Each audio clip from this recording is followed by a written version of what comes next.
அவன் எதுவும் சும்மா அந்த பையன் முந்நூறுரூவா ஆக மாட்டான். ஆமா வாங்க மாப்பிள்ள வாங்க. உட்காருங்க வாங்க. என்ன என்ன இது பக்கத்து தங்கச்சோம் 10ஆம் தேதி பாடுறது இருக்கு ஒளியே சொன்னேன். ஆமா அந்த பால் ஊற்றுறதுக்கு அப்புறம் பாண்டிச்சேரி கழிச்சு போயிட்டாங்கிறேன். காரி கூப்பிடுறேன். எது தேவையா அதை விட இங்கே காட்ட முடியாது. மாப்பிள்ள அந்த முத்து தெரியும்ல? எந்த முக்கியமா? ஐயோ அந்த முட்டு சொந்த முத்துடா. ஆமா ஆமா அந்த முக்குல இருப்பாளே அவனேதான். அவன் வீட்டுல என்னாச்சு தெரியுமா? சரியான சண்டையா. என்ன சொல்றியா? ஐயோ உனக்கு தெரியாத விஷயம். நேற்று கூட பொண்டாடி கூட நல்லா தான் போனேன். நைட்டு என்ன ஆச்சு தெரியுமா?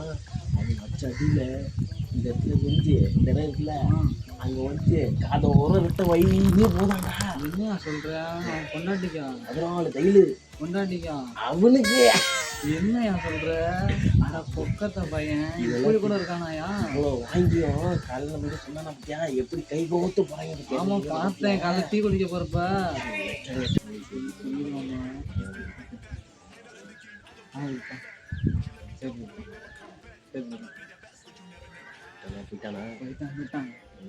இருக்கானே இவன் நேற்று ஒரு 10 ரூபா கேட்ட தரமாட்டேன்ட்டாங்கிறேன்.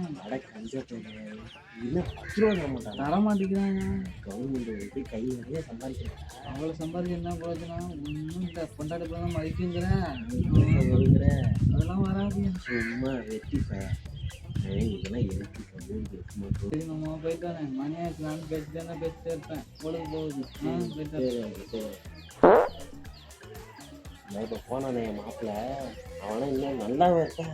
வேலைக்கே போக மாட்டேன். வெட்டியா இருப்பேன். நம்ம இல்லை மாப்பிள்ள நானும் கிளம்பிட்டேன்.